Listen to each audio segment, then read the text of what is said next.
Differential equation की video number 2 है। Guys I request you कि इंटीग्रेशन के फॉर्मूले आपको याद होने चाहिए, इंटीग्रेशन का बेसिक आपको आना चाहिए। अगर आपको इंटीग्रेशन नहीं आता तो आप इसके अंदर अटक जाएंगे, आपको समझ में नहीं आएगा। तो आई सजेस्ट यू कि इंटीग्रेशन के फॉर्मूले और इंटीग्रेशन के बेसिक क्वेश्चंस आपको अच्छे से आने चाहिए, जो मेरी पुरानी वीडियोज़ हैं। प्लीज़ देखिए गाइज, डिफरेंशियल इक्वेशन को सॉल्व करने के बहुत मेथड है। 12th क्लास के अंदर लिमिटेड मेथड है। 12th के बाद अगर आप बीटेक में जाओगे, इंजीनियरिंग में जाओगे, वहाँ ये टॉपिक बहुत वाइड हो जाता है। ठीक है, तो अभी हमारे पास 12th क्लास में 3 मेथड है, जिसमें से पहला मेथड है variable separable method of solving differential equation. ठीक है, तो मान लीजिए मेरे पास एक क्वेश्चन आया और इसने कहा सॉल्व, बस सॉल्व लिखा हुआ आएगा और ये मेरा सम है डी वाई, यहाँ पर y है, यहाँ पर x है और ये dx। ठीक है, तो ये मेरा सम है और इसने कहा सॉल्व इसे करो। तो पहले आप ये देखो ये डिफरेंशियल इक्वेशन है या नहीं है। यस, ये डिफरेंशियल इक्वेशन है, क्योंकि इसके अंदर dy dx दिख रहे हैं। ठीक है, x y में से कोई एक हो या ना हो या दोनों हो, नो प्रॉब्लम। तो देखो ये सॉल्व ऐसे होगा। सबसे पहले क्वेश्चन आपके सामने जो है वो लिख लिया जाएगा x dx। अब ये देखो x के dx के पास सारे x वाले टर्म होने चाहिए, dy के पास सारे y वाले टर्म होने चाहिए। अगर है तो आप कुछ मत करो, नॉर्मल इंटीग्रेशन का साइन लगा दो बस। ठीक है, अब कर दो उसको इंटीग्रेट। ये क्वेश्चन अपने आप में अलग है और ये क्वेश्चन अपने आप में अलग है। बताओ जी, y का इंटीग्रेशन y की पावर 2/2, क्योंकि यहाँ dy है। ठीक है, तो नॉर्मल हो गया, इज इक्वल टू x का इंटीग्रेशन x की पावर 2/2, प्लस में c लगाना है। अब बात आती है कि सर प्लस में c यहाँ क्यों नहीं लगाया, यहाँ क्यों लगाया।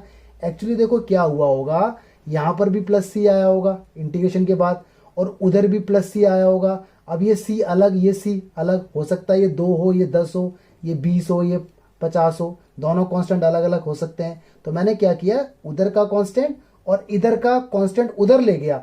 तो constant plus constant is equal to constant, या constant minus constant is equal to constant. तो इसलिए एक ही जगह सी लगाते हैं, क्योंकि हमें मालूम तो है नहीं कि कांस्टेंट है क्या। वो तो मैंने आपको आइडिया के लिए बताया है कि यहाँ डेरिवेटिव के बाद, यहाँ इंटीग्रेशन के बाद कुछ कांस्टेंट आया होगा, यहाँ भी इंटीग्रेशन के बाद कुछ कांस्टेंट आया होगा। दोनों कांस्टेंट को एक साइड में लिख देते हैं प्लस सी।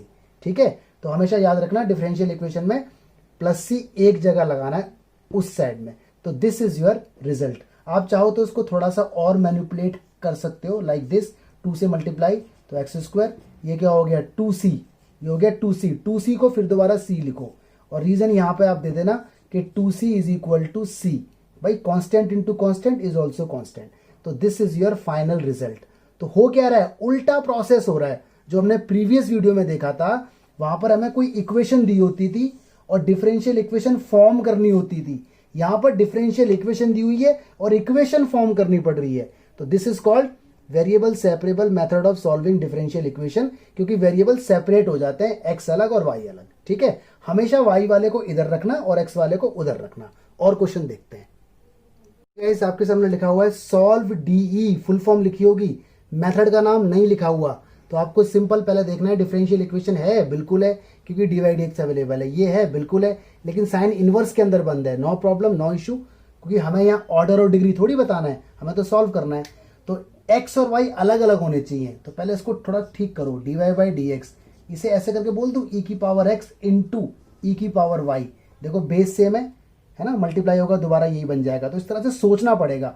इसके बाद dy को यहीं रोक लो और e की पावर x इंटू e की पावर y और dx को उधर भेज दो, क्रॉस मल्टीप्लाई। अकेला ये वाला एलिमेंट डिफरेंशियल कोएफिशिएंट अकेला उधर भेज दो, हमेशा y वाले को यहां रोको। ये dy है तो इसके पास y वाला टर्म आएगा नीचे, इधर e की पावर y और dy। ठीक है, इधर ये ऐसे ही रहेगा dx। देखो वेरिएबल सेपरेबल हो चुके हैं, सारे dy सारे y वाले अलग, सारे x वाले अलग। जैसे अलग हो जाए बिना कुछ कहे इंटीग्रेशन का साइन लगा दो।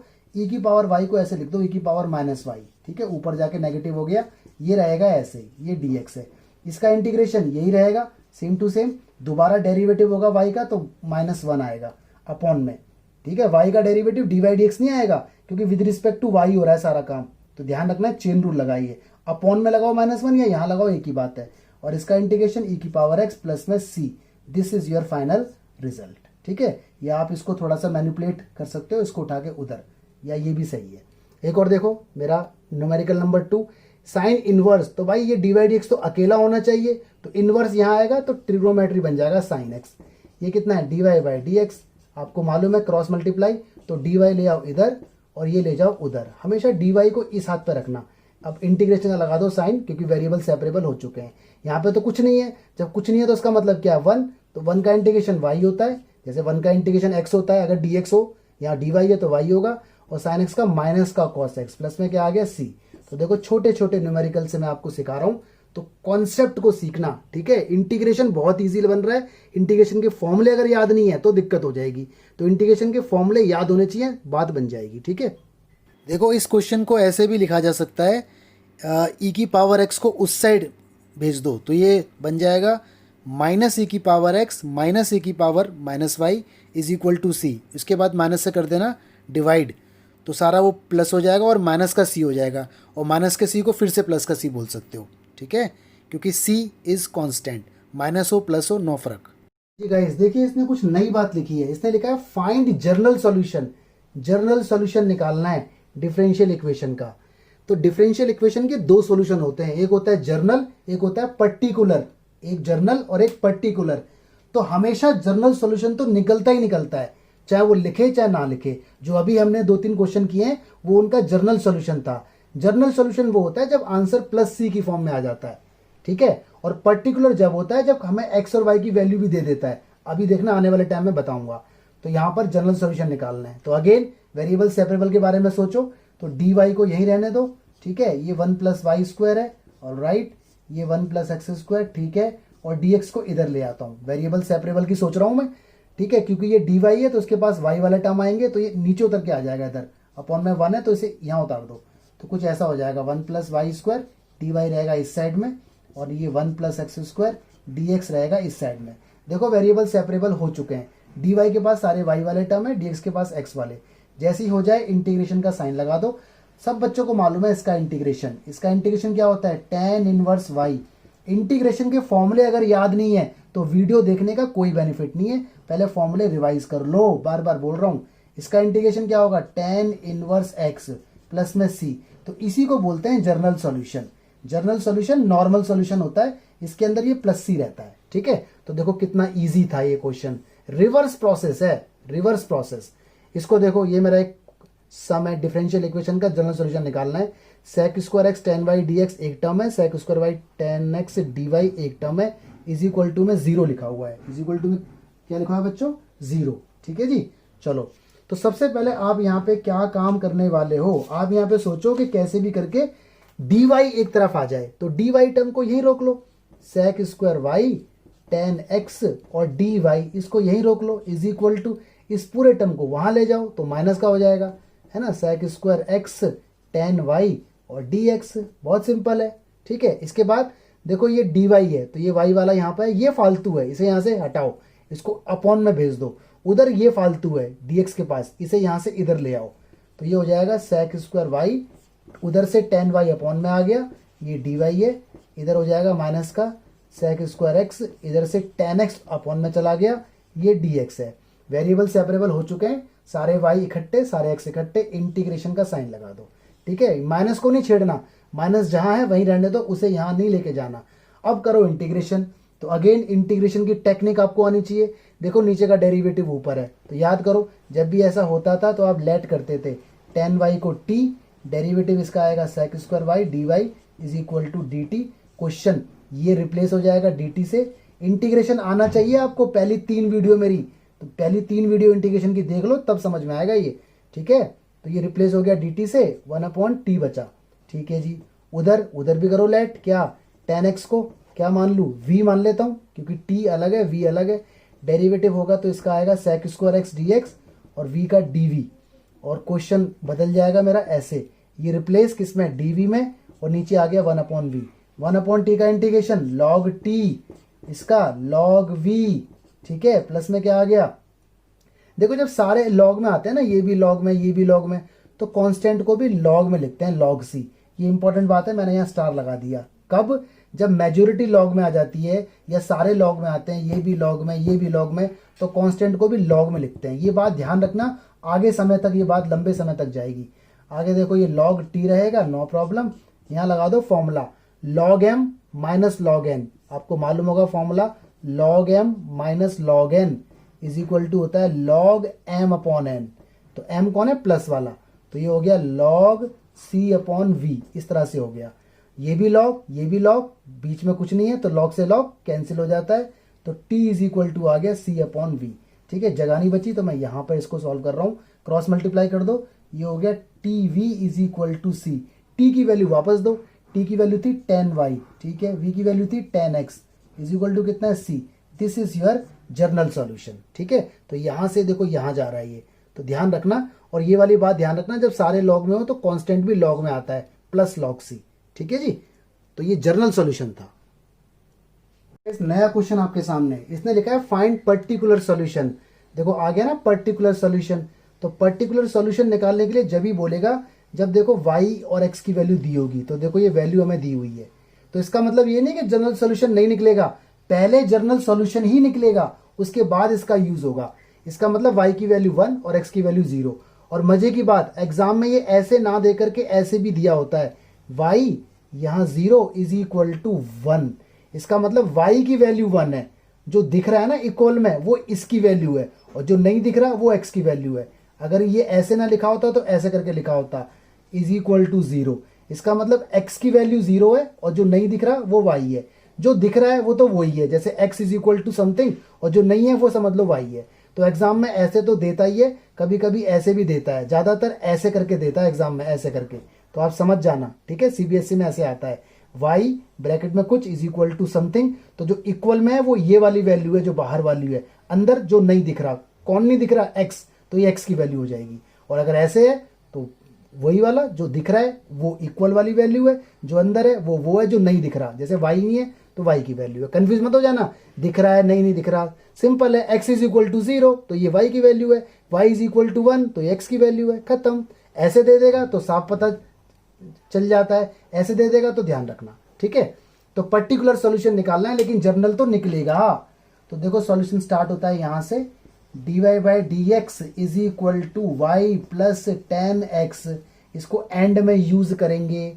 ठीक है, प्लस नहीं है, ये मल्टीप्लाई है, देखो मल्टीप्लाई का साइन है, मैंने प्लस लिख दिया, तो ये y इंटू में 10x है। ठीक है, dy यहीं रहेगा, y यहाँ, 10x यहाँ, dx यहाँ आ गया।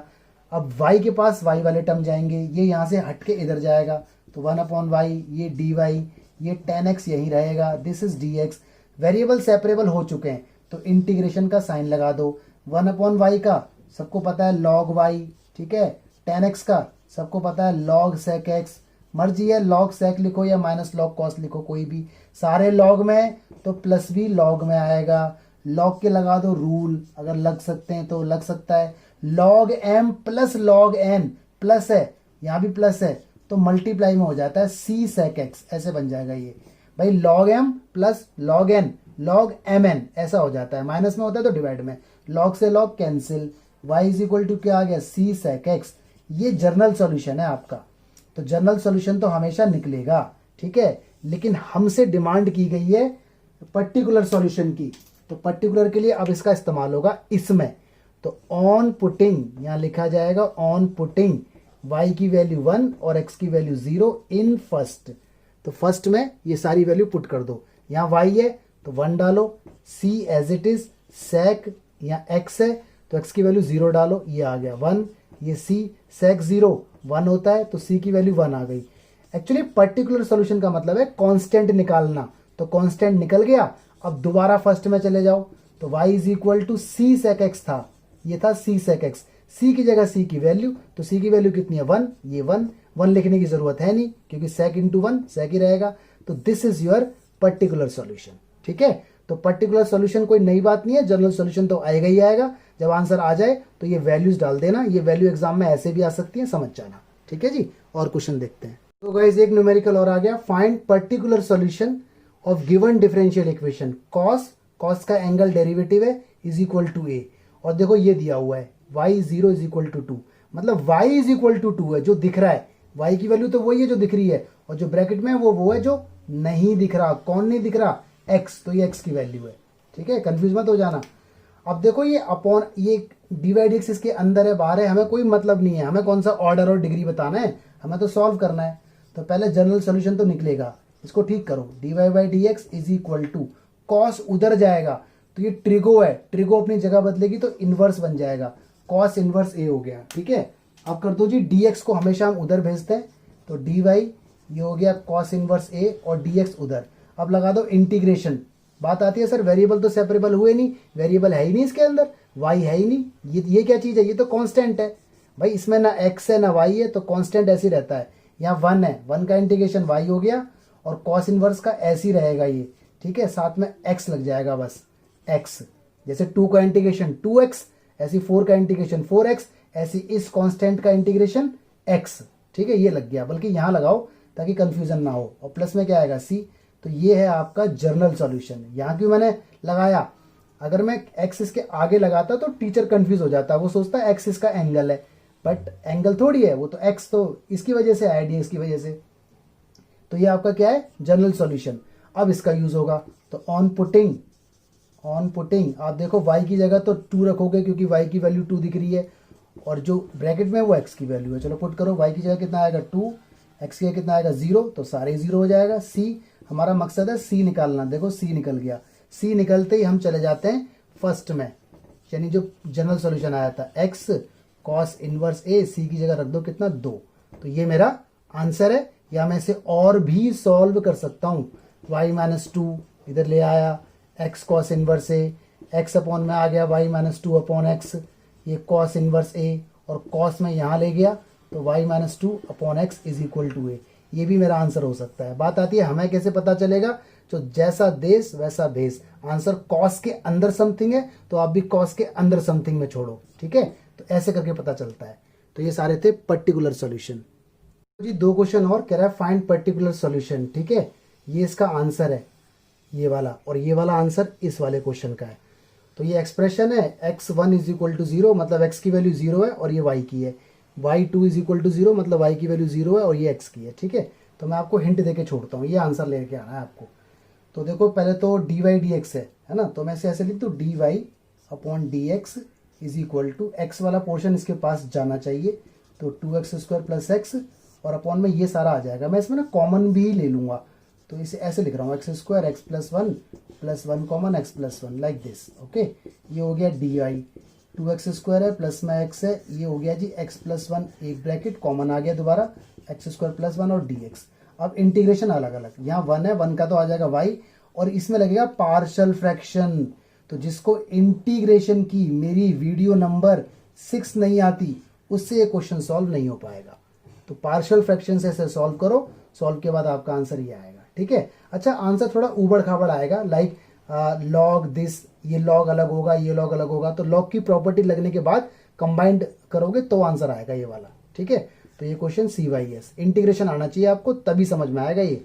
ठीक है, अब देखो इसको ऐसे, ये x है एक्स स्क्वायर माइनस 1, ये dy is equal to dx मैंने उधर भेज दिया, और ये सारा पोर्शन उधर जाएगा, तो ये हो गया 1 अपॉन एक्स, और इसको ऐसे लिख दो, एक बार माइनस में और एक बार प्लस में, तो ये भी देखो पार्शियल फ्रैक्शन से होगा, अलग अलग इंटीग्रेशन, तो ये भी आपको आना चाहिए, इसका आंसर ये आएगा। ठीक है, अलग अलग आंसर आएंगे तो वो सारे आंसर कंबाइंड होकर लॉग की प्रॉपर्टी लग के ऐसा आंसर बन जाएगा। तो आप इन दोनों क्वेश्चन को ट्राई करें ज़रूर, और ना हो तो इंटीग्रेशन की वीडियो नंबर 6 देखें पहले, उसके बाद इसे सॉल्व करें, क्योंकि और कोई इलाज नहीं है इसका। कुछ क्वेश्चन आपके सामने, इसने लिखा है फाइंड जनरल सॉल्यूशन, तो ये सारे क्वेश्चन आपको देखना है। ठीक है, जैसे मैं आपको फर्स्ट क्वेश्चन बताता हूँ, मैं यहाँ लाइन खींच देता हूँ, तो कुछ मैं आपके लिए बता देता हूँ, कुछ छोड़ देता हूँ। तो मैं क्या करता हूँ, dy को मैंने यहीं रखा और dx को उधर भेज देता हूँ, उधर 1 माइनस कॉस है और 1 प्लस कॉस है। ठीक है, dx यहाँ आएगा बैक साइड में इस तरह से। ठीक है, तो देखो y तो कोई है ही नहीं, तो y वाला टर्म तो इधर आने वाला है नहीं।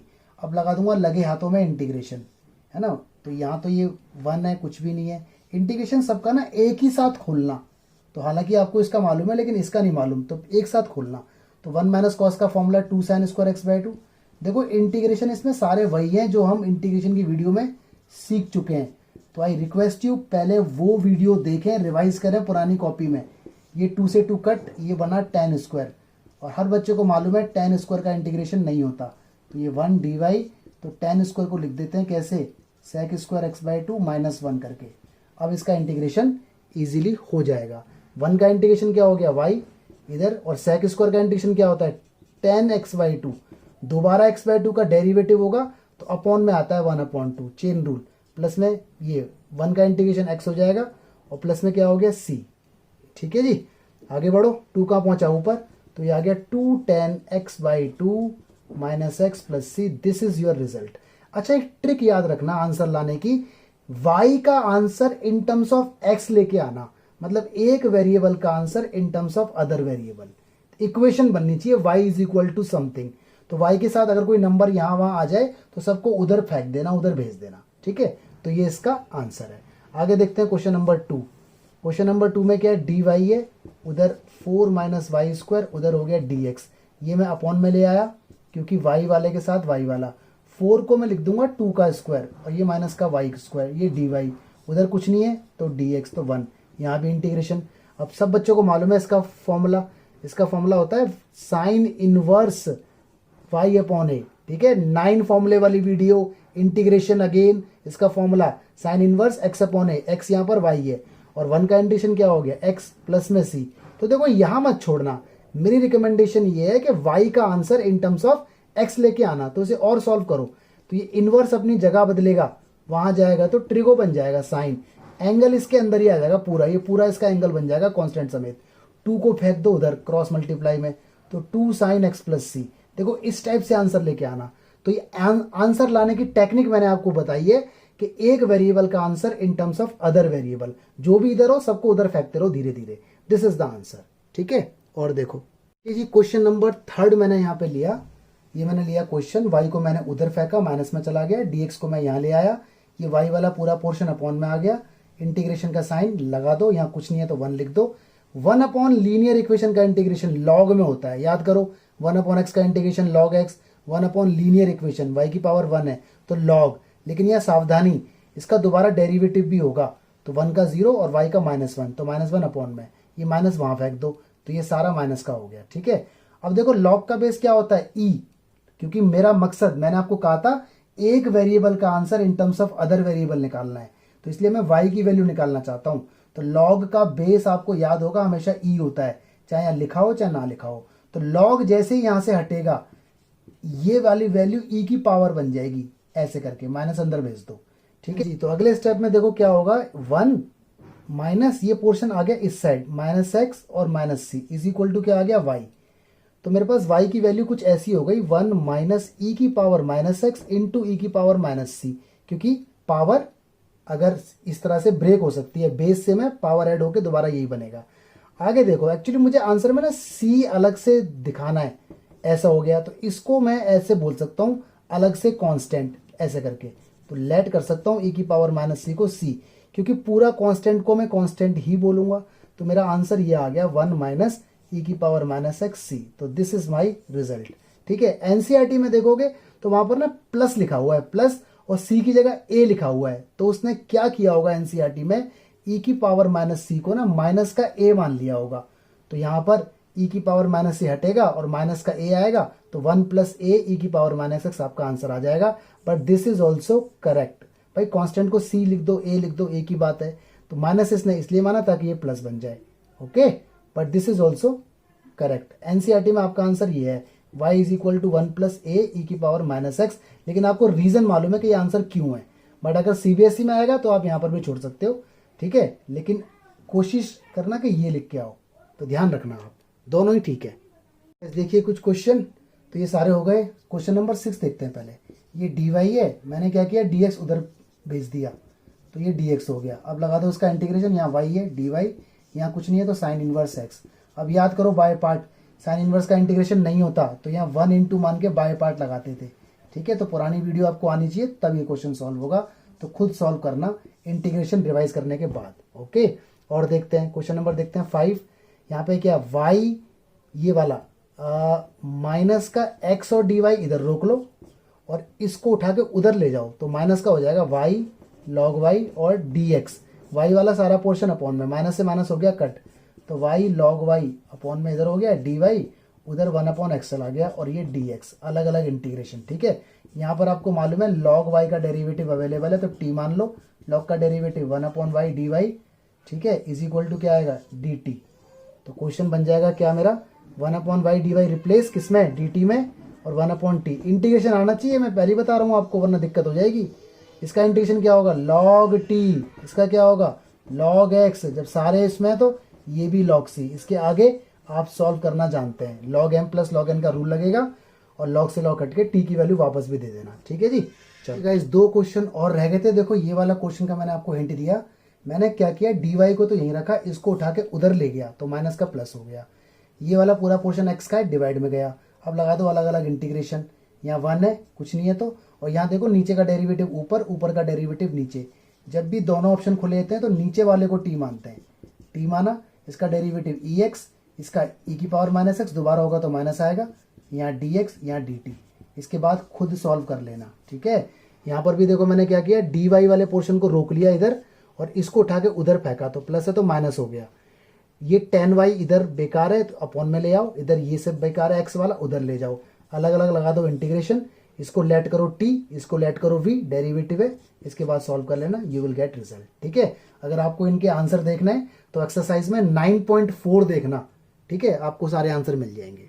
गाइस कुछ इंपॉर्टेंट क्वेश्चंस हैं ये, तो इन्हें भी एक बार देख लो।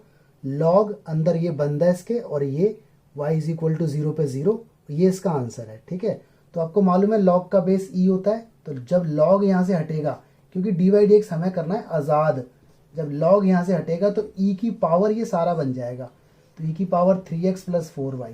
ठीक है, इसके बाद dy इधर, इसे लिख दो e की पावर 3x इंटू e की पावर 4y और dx इधर।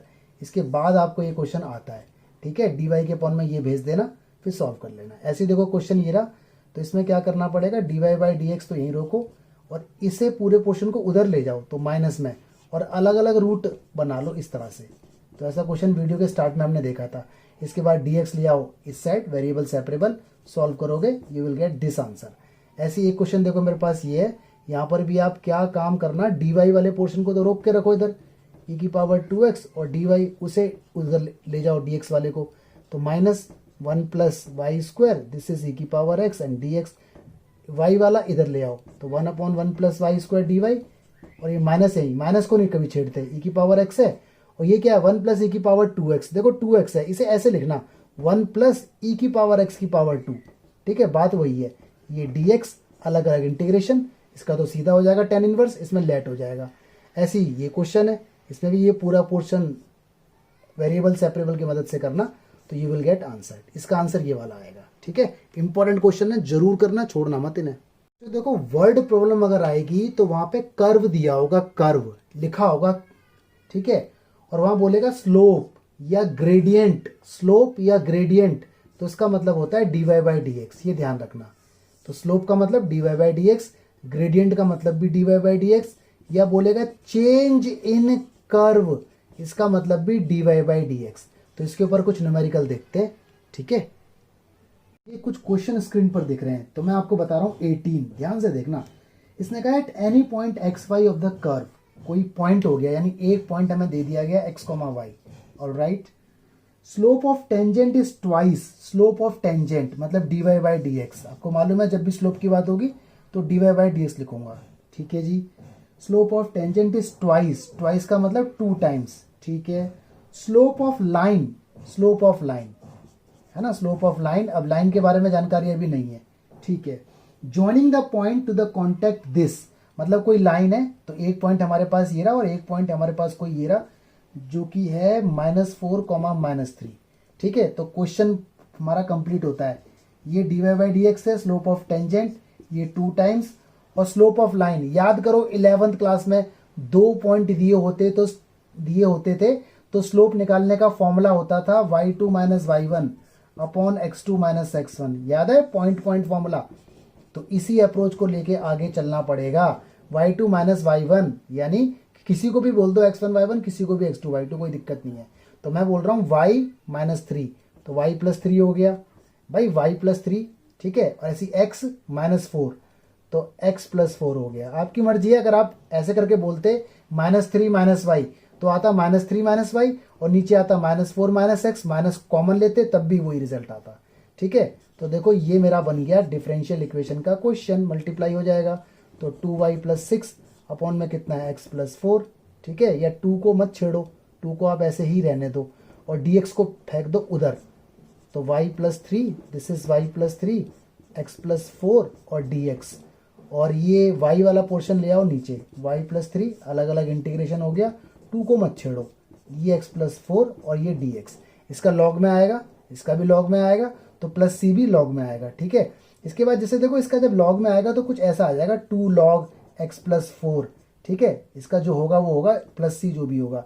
इसके बाद ये 2 ना इसके ऊपर चला जाएगा ऐसे, log x+4 की पावर 2, यहाँ पे log c है, चलो लिख ही देता हूँ, यहाँ भी log c है, इसको भी लिख ही देता हूँ, log y+3 है, ठीक है, log y+3, it's okay, no issue.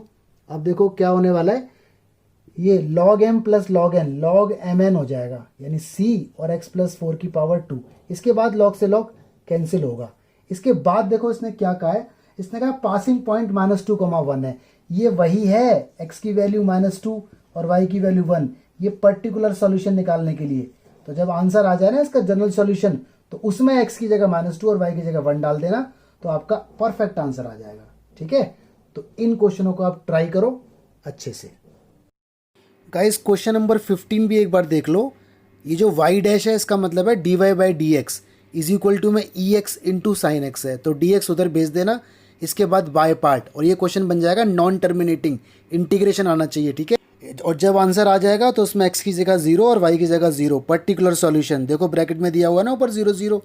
तो सारे क्वेश्चन ट्राई करो अच्छे से, जितने भी क्वेश्चंस हैं सारे क्वेश्चन आपको आने चाहिए, क्योंकि आने वाली वीडियोस में इन क्वेश्चंस का यूज़ होगा। Okay, thank you so much, God bless you, stay blessed.